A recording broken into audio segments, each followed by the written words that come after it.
Inspired by Ron Clark's many North Cascade crossings and the exceptional soaring conditions we have had over the last few days, I take off with anticipation of following Ron's lead. Ron is flying his LS3 contest number 77 and has taken off ahead of me. I am flying my LS7 WL, Lima Sierra 7.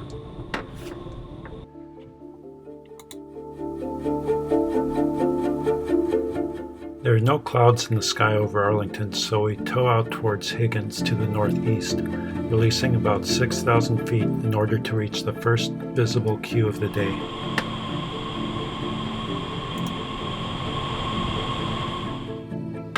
The winds are predicted to be mostly out of the north but light.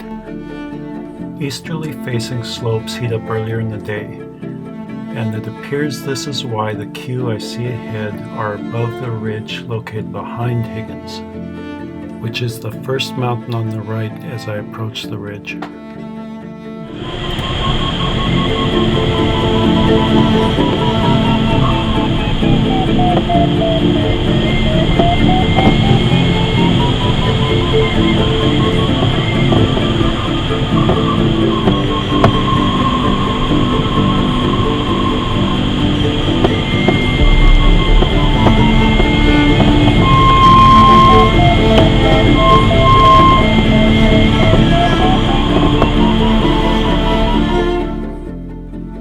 I'm able to connect with a 4-knot thermal that takes me all the way up to above 9,000 feet, which for the west side of the Cascades is exceptional.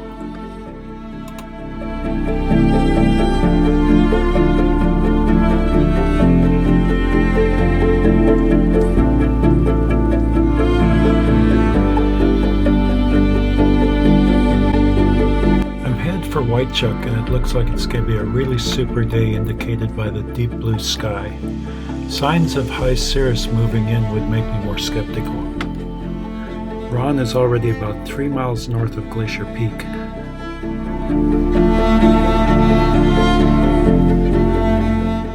You may have noticed how far away the next thermal is, but this is to be expected. A basic rule of thumb is the higher the cloud base is above the ground level, the farther it is between thermals.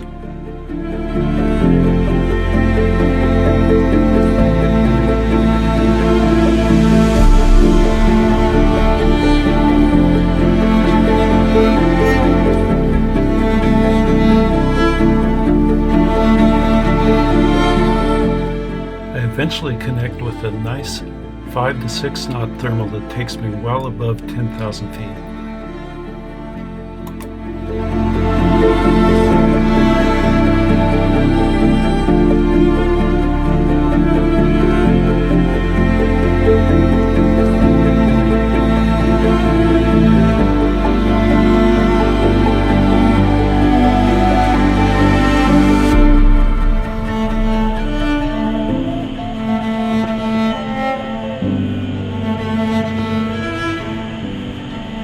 Check out the Hawk at 10,700 feet. Seems unusual for this altitude. If you look carefully, you can see it above my instrument panel moving to the upper right side of the canopy.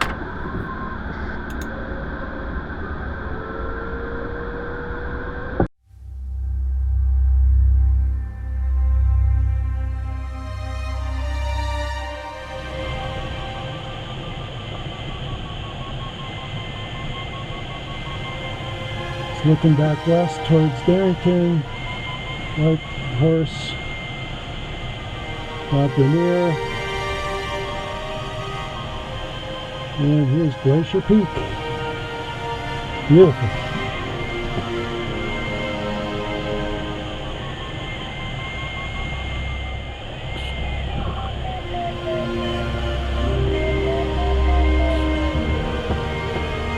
Down below 9,500 on the way down Peak. Had some horrendous scent, but got back into some more creek.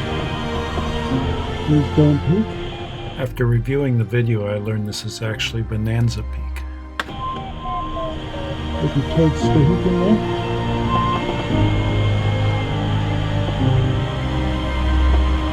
Towards Darrington.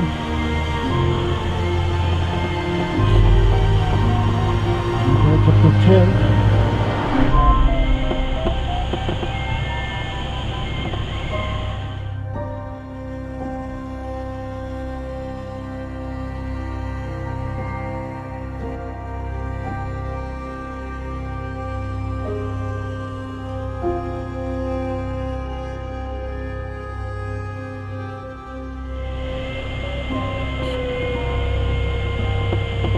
Okay, need to move on so I can find this thing again. Doing good.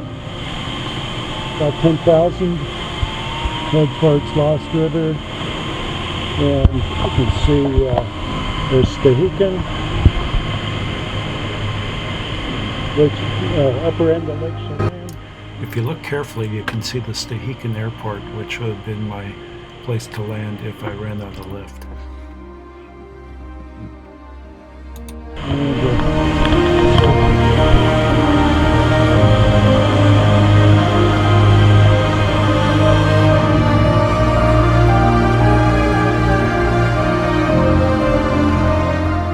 You may notice I am now finding thermals above the south-facing ridges. I am primarily looking at the clouds, but I am also looking at the outcroppings below the ridgelines where thermals might kick off. And if that doesn't work, and I am still high enough, I head over the highest peaks.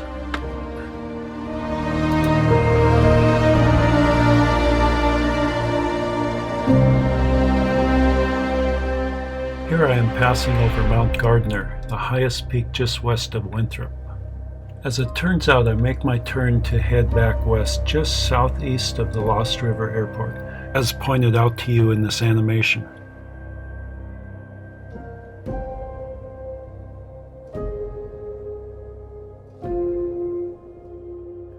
You may have noticed Ron, who has gone much further east, also decides to start heading back about the same time. I find a 5-knot thermal on the south side of Tower Mountain that takes me back up to 10,000 feet.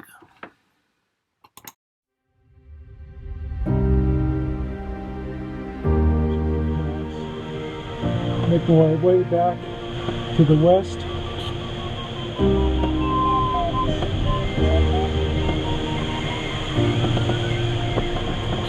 Conditions look good.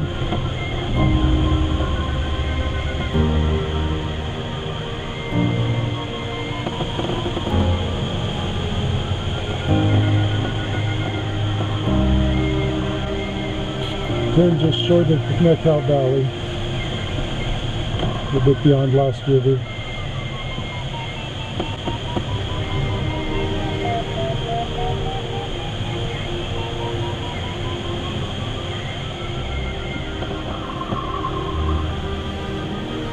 As I come around to the east, you may notice how thick the cloud cover is getting. This was somewhat concerning to me, resulting in my decision to head back west. I did not want to get caught under an overcast that could result in weak conditions. After all, it just looked better to the west.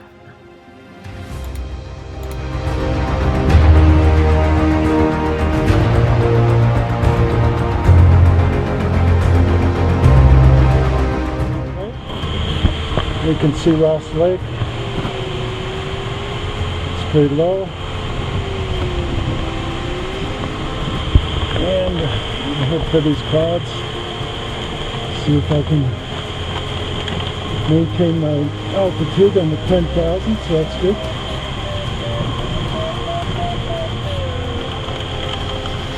Like Mount Shuxton and Baker straight ahead. With only the highway below as a landout option, I find there is a segment over the North Cascade Highway that can be rather precarious. But by being conservative, trying to stay above 10,000 feet, I find it is only a short distance before I'm within the range of the concrete airport.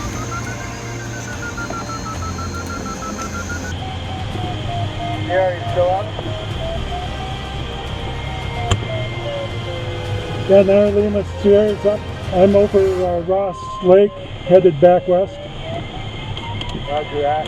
Yeah, I got kind of stuck over there on over by Palmer Lake and Tiffany Mountain. I'm just slowly cruising my way back west against a pretty stiff headwind here. 8 or 9 knots straight out of the west here. Okay, well I've got 400 feet on concrete. I'm over Ross Dam, just southwest of it. And gorgeous day up here.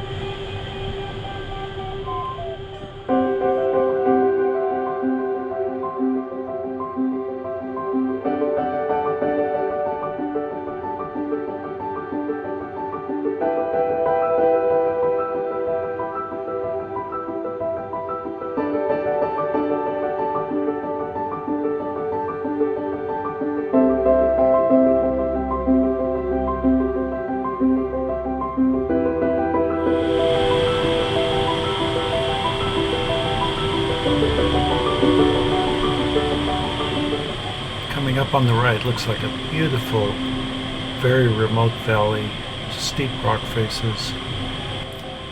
Reminds me of Yosemite in California. Up on the Baker Lake. I got down to below 8,500, climbing up. Smelled Shuckson, up Baker, and Baker Lake at 4,000 feet on concrete.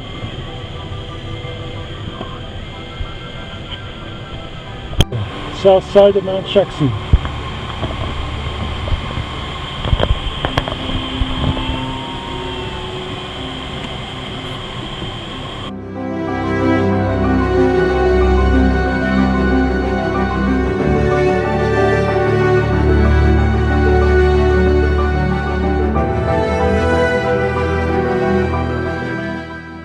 Here we are, just north of Mount Baker. And there's Mount Shuckson. I'm just northwest of the ski area. Delta 6,600 feet, just 1 mile to the south of the field. We're turning up the Fraser Canyon up towards Lewis. Here from Blue Delta.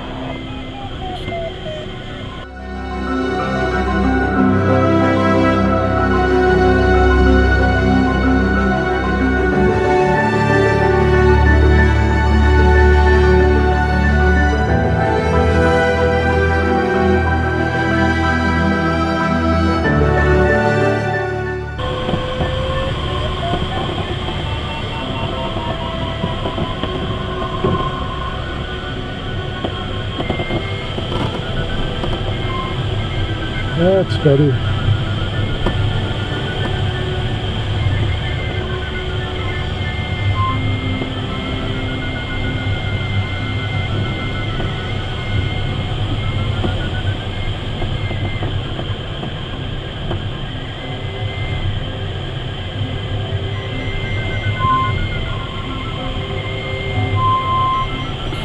That's a good one.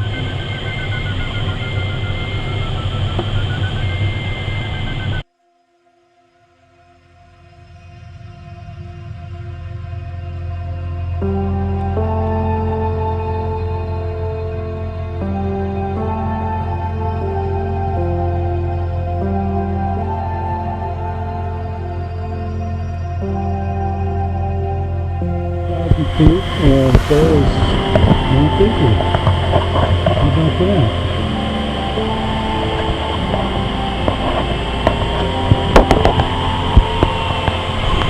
Beautiful.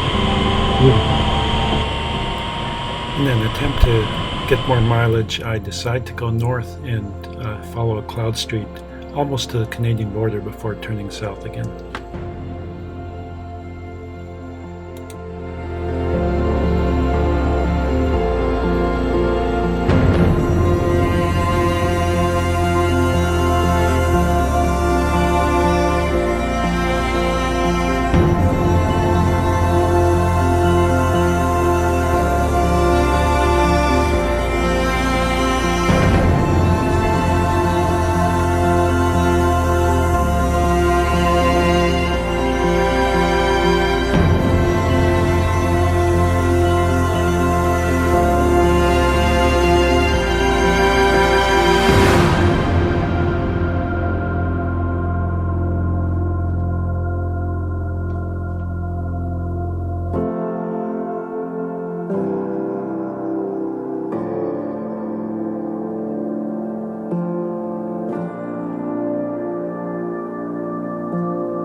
sightseeing, I decide to get back to business and follow the clouds south again.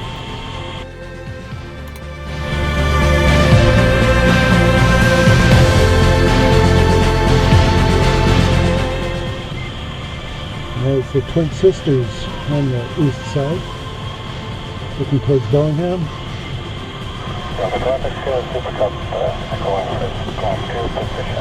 And checks in the distance, Baker Lake.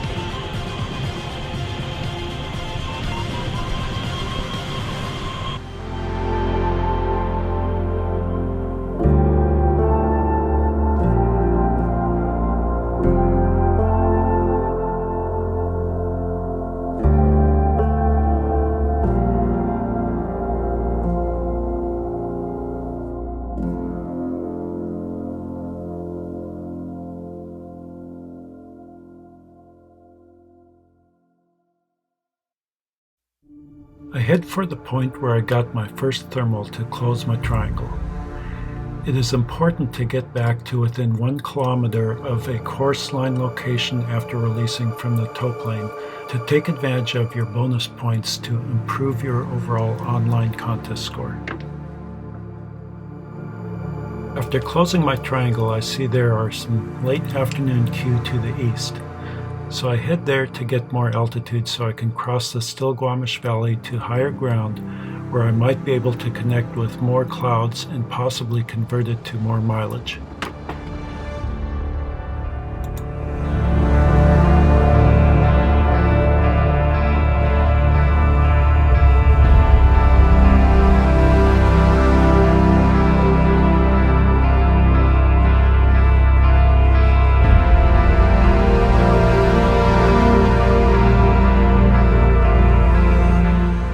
I eventually make it to the north edge of Spada Lake, but after finding no more usable lift, I find myself close to a 5-knot McCready final glide altitude and decide to head home. Because I was experiencing light winds from the north for much of my last leg, I decide to go around the north side of Mount Pilchuck to avoid any sink on the leeward side.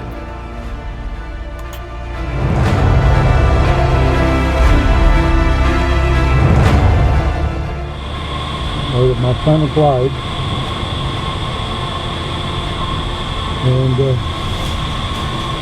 it's 5:15. It's a good long flight. There's Arlington up ahead.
Thank you for watching. I hope this video will be useful and possibly help someone gain more confidence in advancing their cross-country soaring aspirations.